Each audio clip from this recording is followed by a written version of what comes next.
Good evening, everybody. Welcome to the Pits of Motorcast. This is your host, Dave. I've got Dr. Ronald Berges on the line. Hey, Ronald, how are you? Hey, pretty good, Dave.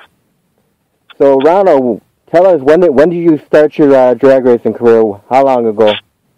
Yeah, been at this metal mayhem for about 38 years now. And what did you first start driving back in the day when you started out? Right in the beginning, my first race was in a K-stock stick shift 1970 Mustang, and raced at Kearney, Nebraska, Kearney Raceway, Kearney Dragway it was called in those days. So what got you started in drag racing? What influenced you? Probably the greatest influence was when I was about 11 or 12. I discovered a stash of my dad's old hot rod magazines in an old dresser out in our garage. You know, like some dads will have the stash of the Playboy magazines and stuff that the kid finds. I found the hot rod magazines and kind of got the bug that way, you know, learning about cars. And everything we had in our possession at that time had a clutch pedal in it. So once it was time to start learning how to drive, we always had stick shift vehicles, and I just thought they were fun to drive. And of course, we wanted to hot rod everything. So when you started racing, did you run at like Great Lakes Dragway, Union Grove back years ago? I didn't go to Great Lakes until about 1995. I grew up in eastern Colorado. Okay. And so we raced around Colorado and Nebraska at the time, and then once I moved to Iowa in 1991, then the racing activities kind of spawned out from there. For instance, we raced several local tracks in Iowa. We raced in Nebraska. We raced in Missouri.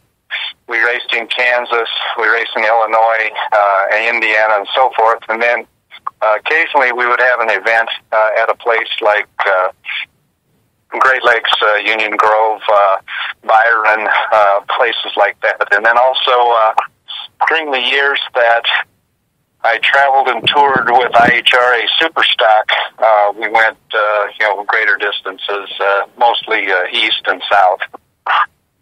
Now, did you ever get a chance to go to US 30 track ship when they were open? I never did.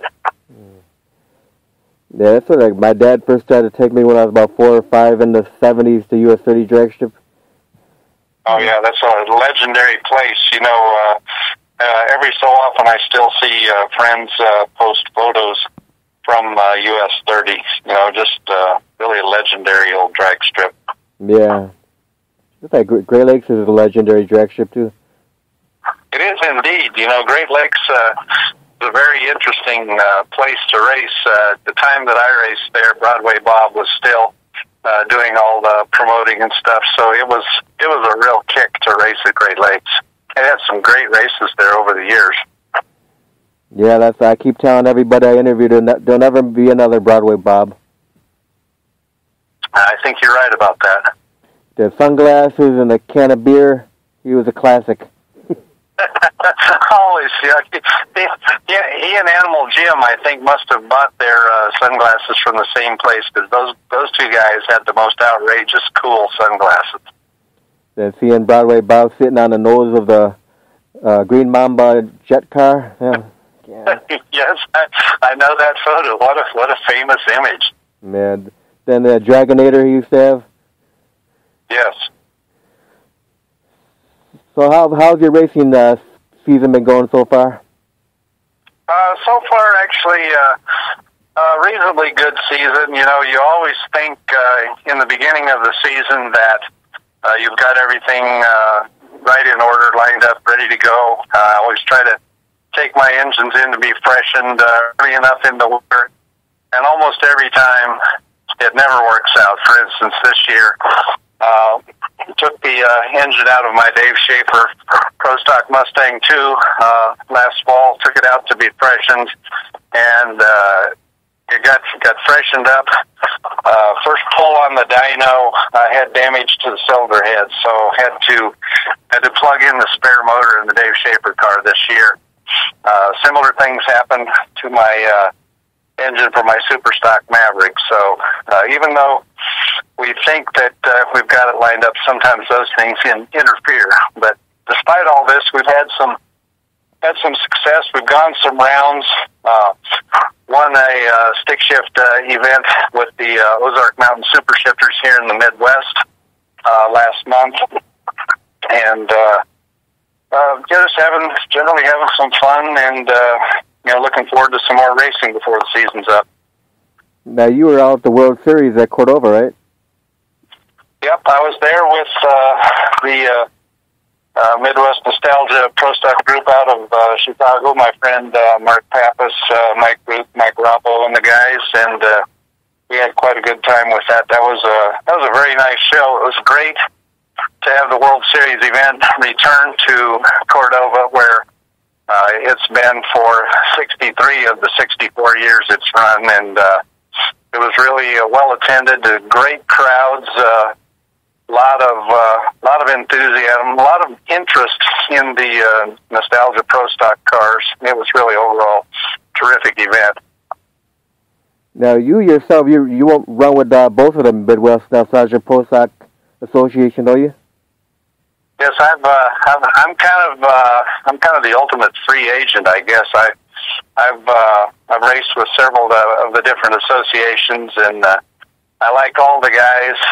My car's not fast enough to be with the outlaw groups, but nonetheless, they've been accommodating, and I've raced with them a couple of times. And also, I enjoy the cars that are probably a little closer in ET and speed as the cars were, shall we say, in the day. My car that I'm racing right now was originally a AHRA small block nitrous Pro Stock car in the middle 70s. And the car went, back in the day, in 1983, the car went as quick as 803, 171.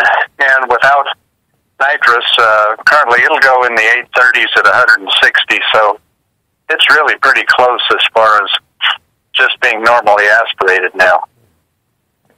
Now, I was told by a buddy before that the real nostalgic Pro Stocks have to have a clutch in them. Yeah, that seems to be one of the most interesting topics that we come up against in this. A lot of the, I don't know if you would call us the more purists, but a lot of us see it as we would like to have clutch pedals in all these cars. I understand from a budgetary standpoint, some of the guys with tribute cars have been able to build fairly nice cars, but might not have the pocket to put, say, a Lenco or such in the car. They might not have the desire to drive a stick shift car.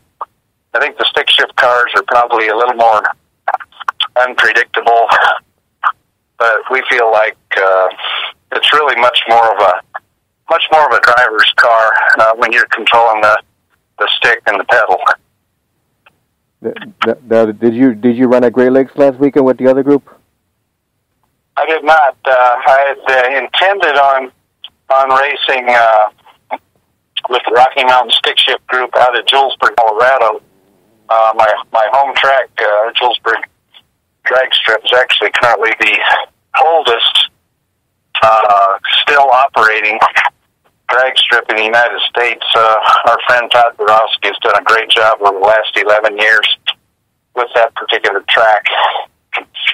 I raced there at the Tri-State Hot Rod Revival last year, inaugural event, and I'd hope to race again. I've got my car in the chassis shop right now for some modifications to the clutch linkage to slow down the car's reactions a bit to help cure some red lights on the full tree that we've had this year. So the car wasn't done. So with my other Pro Stock car being in the shop for roll cage upgrades and my Superstock Maverick having new engine just completed and picked up last week. I decided, you have to race something. So, like UPS and Dale Jarrett, the old NASCAR driver, I raced the truck. So we had a good time bracket racing the truck out of Julesburg, Colorado. So that's why we're out there for that event. Now, before the World Series, wasn't there another event at Cordova where both of the Midwest Nostalgia Pro Stocks were there? Yeah, we had the Door Wars event.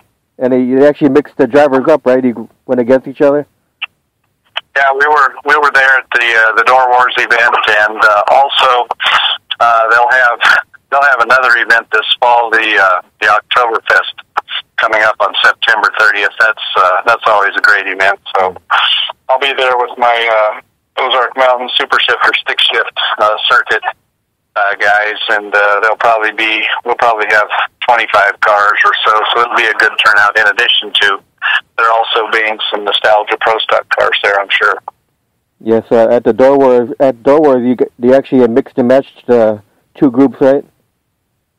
Yeah, I think that would be, having the two groups matching off would be great, actually. Because I know before that event, Bob Maley was saying on his show he'd like to see the two groups race each other. Yeah, I think that would be great for the competition, the enthusiasm for these type of cars and so forth. I raced with Bob's group last year at a Topeka event in October. Actually, I drove two cars in the same event, so it was very busy. I hardly took the helmet off all day, basically make a run and then dash from one car to the other. I raced the Dave Schaefer Pro Stock Mustang 2 with Bob's group in Nostalgia Pro Stock. This event was called the Battle of the Brands, so they were highlighting Chevys, Mopars, and Fords. And then our Ozark Mountain Super Shifter stick shift group was also there, and I was driving the Warlock Camaro owned by my good friend Eddie Buck from Kirksville, Missouri. So had a good time racing the Pro Tree in the Mustang, the Full Tree in the Camaro. So it was interesting to kind of have to convert back and forth your approach to the tree and so forth. So what's the fastest running time you've had with the Dave Schaefer car?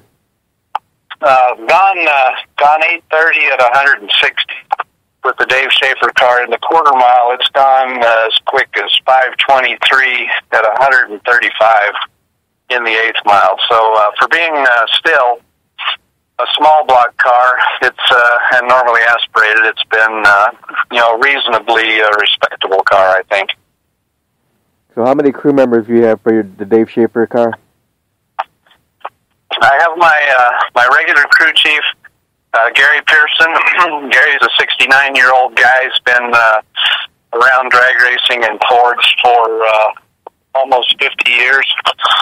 My ace crewman and assistant crew chief is David Grant. David is kind of the high-tech guru of the operation, and Dave's very fastidious, very attention to detail oriented. I can have him do something. I never have to check it. He takes care of a lot of those details. So really a great guy. When I go east to Michigan or Indiana, I have Larry Puff, super stock racer from Battle Creek, Michigan. His son Aaron Puff, stock eliminator racer, assist, and then some old Ford and AMC drag racers, Chuck Tony and Scott Boone, assist. And then locally, some events locally, I have some additional help from Jeff Manella and Benny Moore. So got a good batch of guys. We've gone to North Carolina last year to the Woodstock of Pro Stock, the Don Carlton Memorial event at Wilkesboro Dragway. And I had my man Gordon Moore and his family out there assisting my friend Eddie Buck went along and functioned as my crew chief. Gordon was running one of our other cars, the Berges and More Rhinestone Cowboy. He runs that out of More Automotive and Performance there at Statesville, North Carolina. So it's always good to have assistance at the track wherever you go. It's a little bit difficult to run cars like this without some kind of assistance. Now, do you do a lot of your own work on the car? Yeah, I do a lot. I do a lot of the maintenance work. For instance, I do have the engines professionally built and the clutches professionally prepared, but myself and my guys, we install the pieces. We maintain. If we need to change a clutch, we're capable of doing that. I'll probably learn how to rebuild a Lenco this year. We had a little bit of trouble with the Lenco and burned some clutches at Wilkesboro last year. And having learned that it costs a couple $1,000s to go into Lenco and freshen it up, we're going to try to learn how to do that and make sure we can maintain it ourselves in-house. Now, back when you started drag racing, did you have any drivers that inspired you? I'm sorry? Back when you started drag racing, did you have any race car drivers that inspired you? I think one of my idols has always been Don the Snake Prudhomme. I always followed him in the nitro classes. Loved to watch the snake. In pro stock, Bob Glidden certainly stands out. The great Lee Shepard was always a great driver to watch. And then you like to see some of the other guys who were independents, later became famous sponsored guys like Warren Johnson. Just very, very intelligent, creative minds. I love the pro stock of the 70s and the early 80s when there was really great rivalries and there was a lot of brand differentiation. We had lots of Mopars, we had some Fords, we had some Chevrolet products. You might have some AMC cars and so forth, and that was, I think, a very interesting time for pro stock. Occasionally, you'd even see some sort of an oddball car, maybe like a Pontiac Astra or something like that. Now, have you ever had the desire to drive like a nitro methane funny car? I sat in a funny car once, and I just didn't like how it felt when the body came down. So I guess I never thought about driving one of those. Although I think I'd drive some kind of a dragster. I wouldn't mind making some passes in a dragster, even a front engine dragster, just because the vision is pretty cool with that big motor sitting up there in front of you and so forth. But carburetors and gasoline has kind of always been my thing. No superchargers, no turbochargers, no nitrous oxide, just the basics. So if you ever had a chance to drive a pro mod, would you drive one? I think I would. Yeah, I'd like to upgrade my license.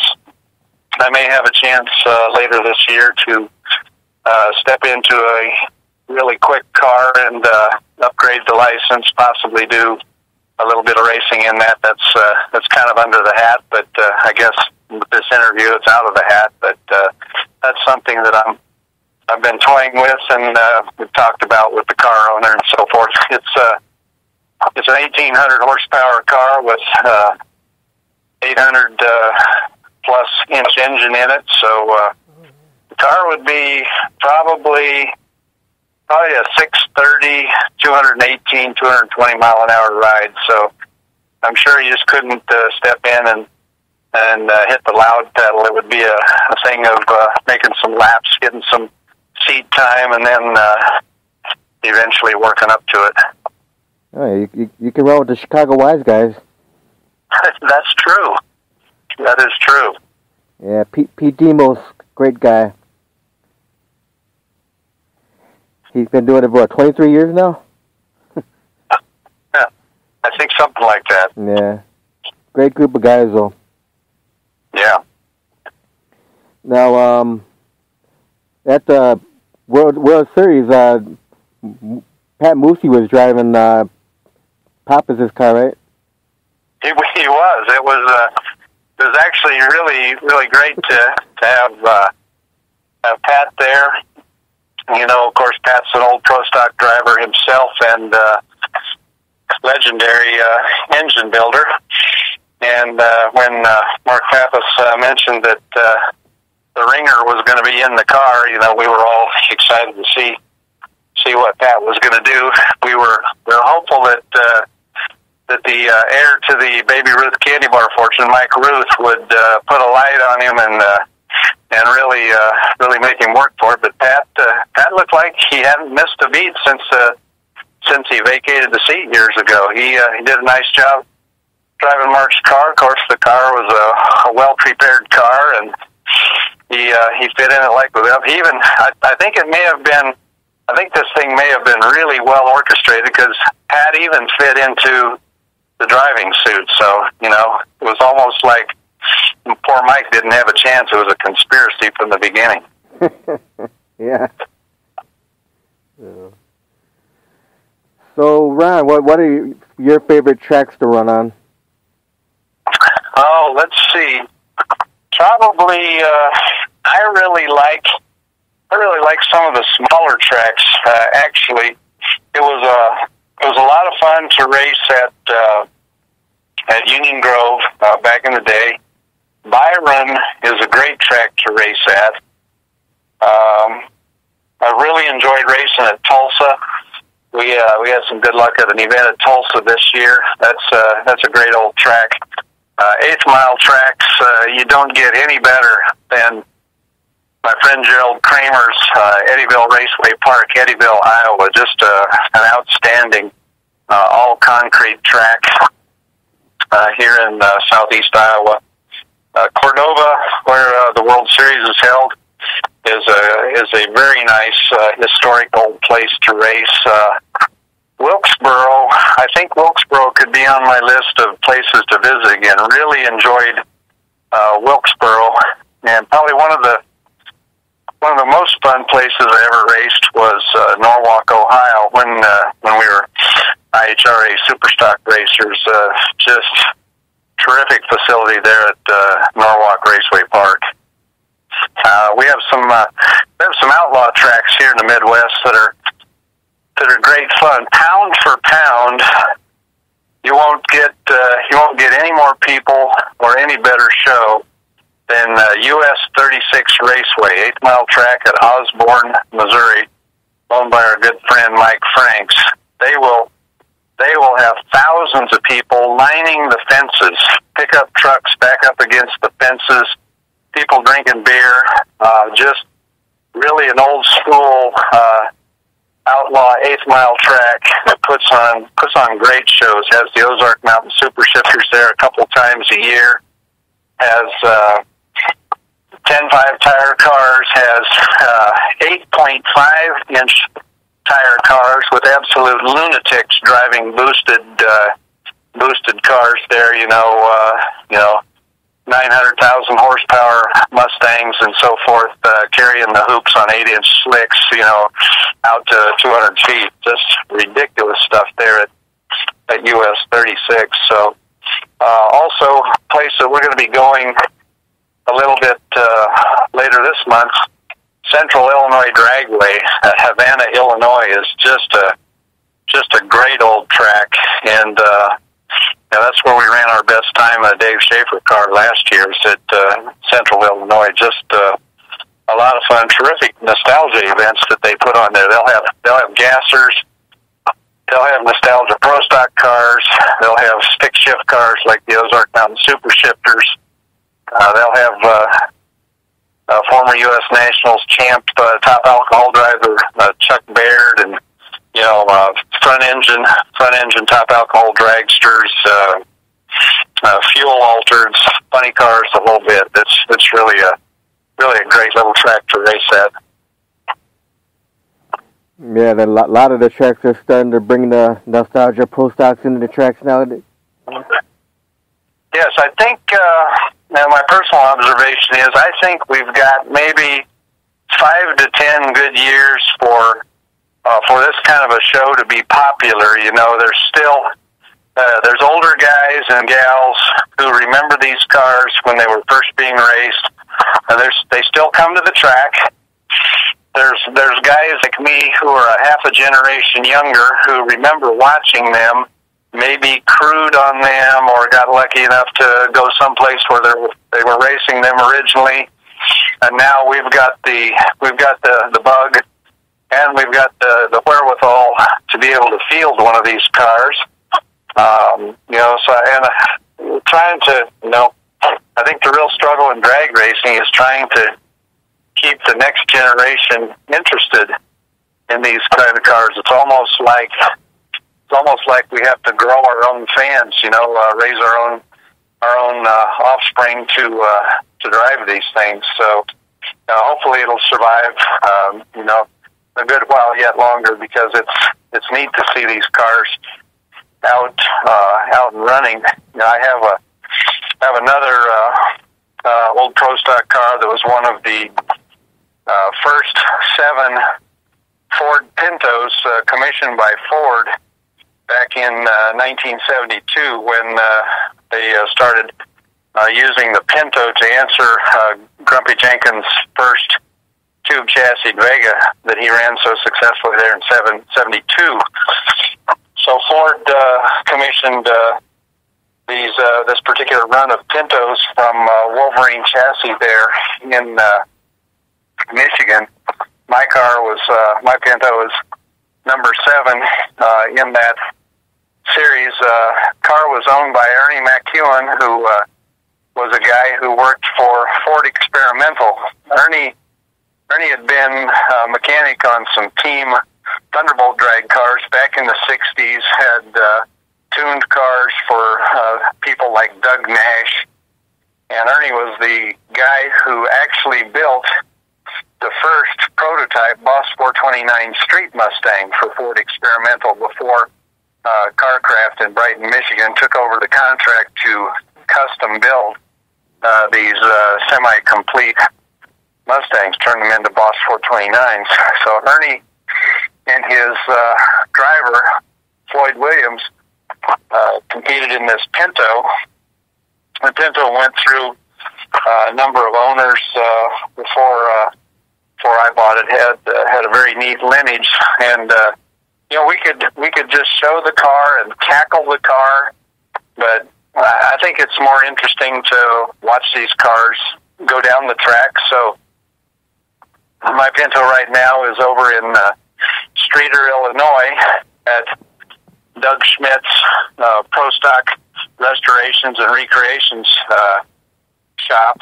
Doug is putting a new certifiable roll cage in the car. When I had the car looked at by a chassis inspector, the old tubing from 1973 was first not big enough in diameter, and second too thin. So it was really lightweight stuff.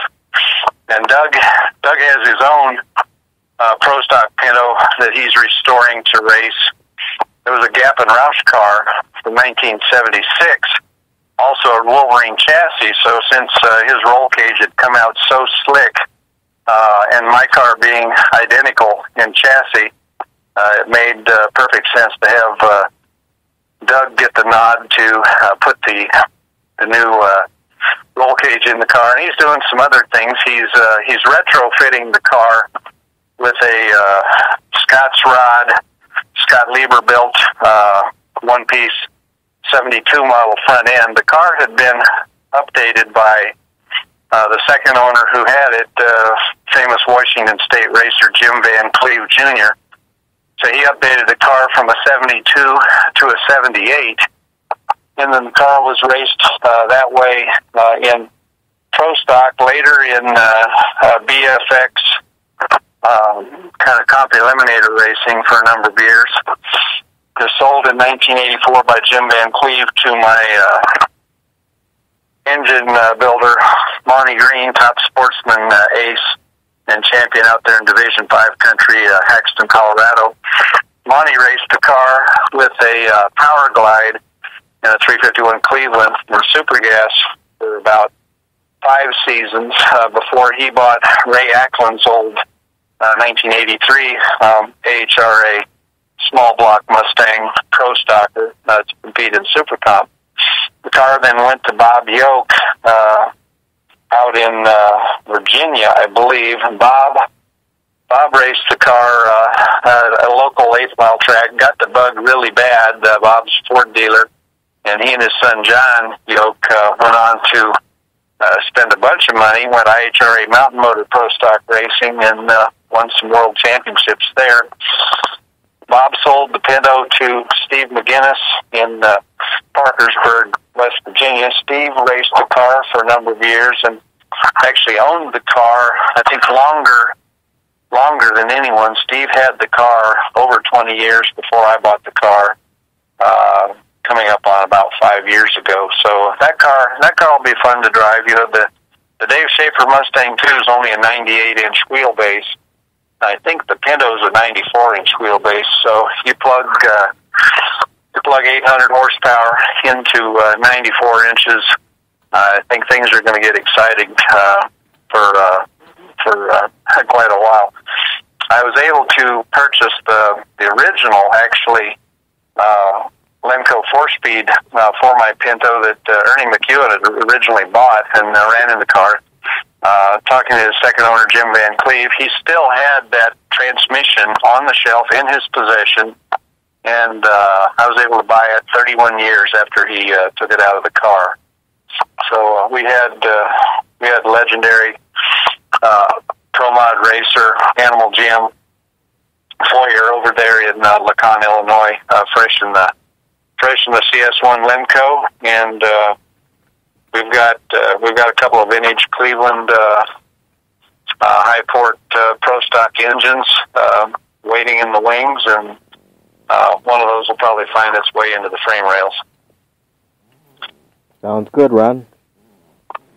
Now you were mentioning how we need to keep young people interested. The good thing about the other Midwest Nostalgia Group is you got young people like Tyler driving, Tyler Chinook and Hannah Fleischman and Kelly Dill.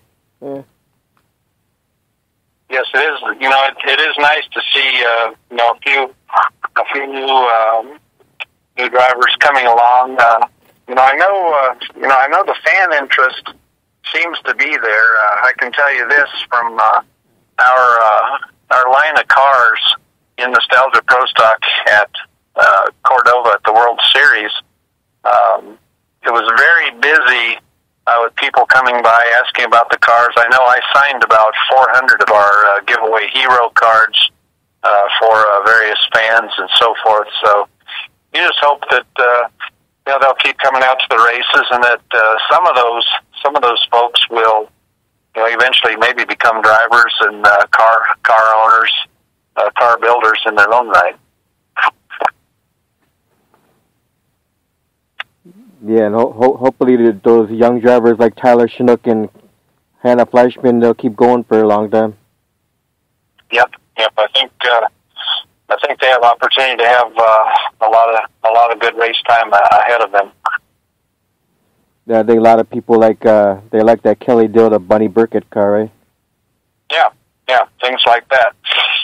Matter of fact, I'm looking forward at some point being at a track and lining up my Dave Schaefer car with the Cotton Pony and see if we can put some smackdown on it. That'd be good. So for the Dave Schaefer car, do you have any sponsors currently? We use the old Hip Pocket sponsor. I've been fortunate to have a lot of sponsors in my super stock efforts over the years, but I took about 8 or 9 years off to pay off an expensive divorce, put kids through college, and so forth. And then once I got those responsibilities behind me, I was able to, refire the racing career. We do have sponsorship from Green Racing Engines in Texas, Colorado. He builds our motors. Also, sponsorship from Silver Sport Transmissions in Knoxville, Tennessee. They do custom installations of transmissions like 5 and 6 speeds into muscle cars, vintage cars, things like that. They have some really neat kits that are perfect fit kits. We also enjoy sponsorship from Aluminum Trailer Company and Complete Trailers, large dealer at Henderson, Colorado. So those folks help us out, and we enjoy being out there promoting for them as well as promoting for the organizations we race with. Okay, now let me ask you this fun little question here. If someone were to give you $150 million to design a new racetrack, where would you build it, and what kind of features would you have in it? Let's see. First, $150 million. That might not be enough money, but we'd give it a good start. The first thing I would do in the design, the racing surface would be covered so that you could run it even if there was, say, light to moderate rain. That'd be the first thing. Second thing would probably build it somewhere here in the Midwest where there's some major population centers. Like you think of places like US 30. Not too far from St. Louis, not too far from Chicago. Not too far from Indianapolis. A place like that would be a pretty neat venue. I think you'd want to have some good bathroom, shower facilities, things like that. On-site speed shop with supplies and parts that all racers need. Of course, you would have the typical things that you see at the track, like fuel and tires. That would be kind of a staple of the whole deal. I don't know that I would go so far as to try to make it a multiple race type venue. Say, I would probably not include a road course or an oval track. At least initially, might include something like a nice portable stage so you could do other types of events there, like concerts and things like that. Some concerts in conjunction with racing is actually pretty neat. They do that at an oval track here in Iowa, at the Iowa Speedway. They'll have a concert where they might have some old band out of a nursing home like REO Speedwagon doing a Friday night concert, and then have a Saturday and Sunday race. Right. So now that you talk about concerts, Ronald, what's your favorite kind of music? I'm an oldies rock guy. So if you come out into the garage and work with me on Saturday, you're going to hear kind of classic 60s and 70s rock. So you like the radio station The Drive, probably? Yep. So what's your favorite food? Yep. Got a favorite food? Oh, let's see. It's changed as I've gotten older. If I was 35, I would say steak. At this point, I'd probably say seafood. Probably, shrimp, crab, lobster. Those are pretty interchangeable for me. I'd say seafood, definitely. Hey, what's your favorite beverage of choice? I'm a tea drinker. Drinking a cup of hot tea right now. I can drink hot tea on a 100-degree summer day I don't mind iced tea. Iced tea's great, but hot tea is probably that's my baby. Now, throughout your racing career, have you ever had any accidents or near accidents? Never had any drag racing accidents. No. A few interesting close calls. Blew an engine in high gear one time in my super stock Maverick, oil under the tires. Got the car sideways enough that you could read the door from the starting line, but was able to bring it under control. At the World Series, race cars and actually faster cars, even some sport cars, but faster cars move around a little bit. At half track in my first run in the Dave Schaefer car, going about 130, the car just suddenly turned left toward the wall. It was actually the only time I've ever had to lift in the car. So I pedaled it and yanked it back into the groove, and managed to still go an 899 with 150, but couldn't recover enough to get around my opponent, Scott Hoffman, in the beautiful Shohoff split bumper Camaro. Later on, Scott and I raced again, same day, about 10 o'clock at night, and this time we swapped lanes, blasted off. First round he had treed me a little bit. This time I treed him, got the car down the track through the gears, in high gear. Looked around, didn't see him, and at about 1,200 feet, it was I don't know if the dew came in on the track or if maybe somebody had spilled a little fluid, but the tires lost traction, the engine went to the rev limiter, and the car started skating around enough that I thought, well, we're gonna scrape the side off the car now.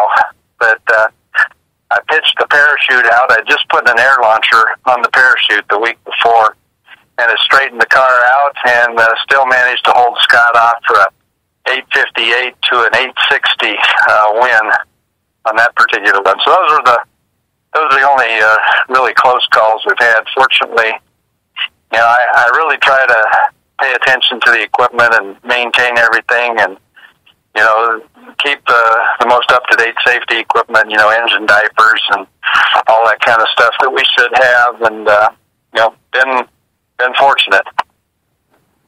Okay. Now, if you were able to travel back in time and do something differently, what would it be? Would you do anything different? Gosh, I would. I might be an orthopedic surgeon, like I started out wanting to be, just so I'd have more money to spend on these cars. No, I'm kidding. I would get closer to the Trans Am road racing series of the late '60s, early '70s. Now, do you have any hobbies besides drag racing? Cars in general. I've got several cool cars. I enjoy hunting, hunt pheasants, hunt deer a little bit. Hunted bear last year in Alaska with one of my daughters. I've had a couple of vintage homes that I've done, woodworking and restoration on. I've enjoyed that sort of thing, but pretty much right now, drag racing and cars is where my children's inheritance is being spent. Now, do you have a favorite vacation spot? The favorite vacation spot is my beach condo at Cape San Blas, Florida, just down from Panama City. Now, is your family involved in your drag racing career? I've got my brother Ryan. He's one of my fly-in crew members, so he'll fly in 2 or 3 times a year and help out. And if I'm out near relatives racing either Nebraska or Colorado, a lot of times they'll come out to the track. Had several cousins, my mom and dad. My mom and dad had only actually seen me make 1 or 2 passes ever in my old super stock car about 20 years ago. They came out last summer to the Tri-State Hot Rod Revival in Julesburg, Colorado. It was interesting. My dad and his buddies actually they paved the local airstrip in the middle 50s. So my dad and some of the guys actually built the track that I got to race on. And he was out there, he's 80 years old, and he thought it was pretty cool that I had the fastest door car on the property that day. He and won a bunch of rounds, so he thought that was pretty cool. So for your first drag race ever, how would it feel to get behind the wheel? Actually, it's pretty exciting. It's interesting. Even though the first time out, the car may not be that fast. Your heart beats fast. You get a little nervous, and I think kind of like a kid driving a go-kart, you feel like you're going a lot faster than you really are. And it's kind of still that way. You still get, even though I'm pretty calm in the car, you still get that anticipation of cutting a light, letting the clutch pedal up, pulling the gears, going down to the track. And since it's interesting, if I race the car in stick shift competition, it's very much bracket style. So cutting a light and then driving the stripe at the far end is pretty critical. Whereas in Nostalgia Pro Stock, the thing is cutting a light, and the 4/10 Pro Tree, it'll definitely make a man out of you. You can really push the tree, and you have to in order to try to get off the line in front of some of these guys. 'Cause all the guys are good and they're fast. Now, when you get behind the wheel of, say, like the Dave Schiffer car, do you feel young? Oh yeah, it takes 30 years right off the top. Yeah, if I was going to chase sponsorship again, I think at my age right now, I would go to that T-shirt company called Old Guys Rule. You see, these older guys that have been out doing this thing. They're up in their 50s, 60s, some in their 70s, and they've got all this wealth of experience and so forth, and they're still out here, yanking the gears and so forth. So what's been your fondest memory in your drag racing career? Gosh, probably one of the favorite memories happened this year when my crew chief Gary and I went with the Ozark Mountain Super Shifters, and we won the Night of Fire at Cedar Falls Raceway in north central Iowa. We had the Dave Schaefer car, and it was a real thrill just to put that old Mustang back into the winner's circle after it had been away for so many years. That was a great thrill, and probably the other things were a couple of times in IHRA Superstock when I got to the semifinals at big national events. One lap away from getting into the finals, but the guys were just good, and sometimes you just get beat, and that's what happened.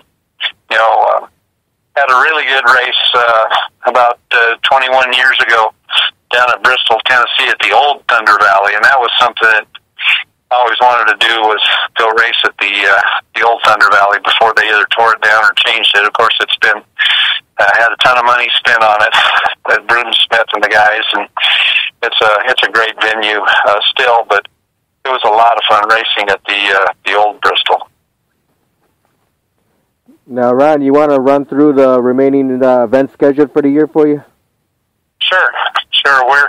We're at a little bit of a lull right now, so fortunately we can do some modifications and maintenance right now. Coming up, we got an Ozark Mountain Super Shifter race coming up this Saturday, September 9th at Osborne, Missouri, US 36 Raceway. We've got a week off. Then September 23, we'll be with the Ozark Mountain Super Shifters at Central Illinois Dragway, Havana, Illinois, for their fall nostalgia event. That's always a great event because the weather's a little cooler, the times are fast, and and a lot of cool cars there. There'll be gassers there. There'll be nostalgia super stock cars there. There'll be nostalgia pro stock cars there. There'll be the Ozark Mountain Super Shifters, who are just a fantastic group of drivers and a real eclectic collection of cars. September 30th, we'll be at the fabled Cordova International Raceway for their fall Oktoberfest race. That'll be another great event. And October 7th, we'll go to Topeka, Kansas, for the Battle of the Brands, and have another race there. By that point, I hope to have my Superstock Maverick going again. And even though the Ozark Mountain Super Shifter schedule will be over October 7th, we'll still look for some opportunity to possibly take the Maverick or the Dave Schaefer car probably south or east, or south and east, and maybe do some match racing or catch some stick shift or nostalgia events on the way. Now, if people out there want to find your events online, where's the best way they can find it online? They can go to our Facebook page, Dr.Ron Racing.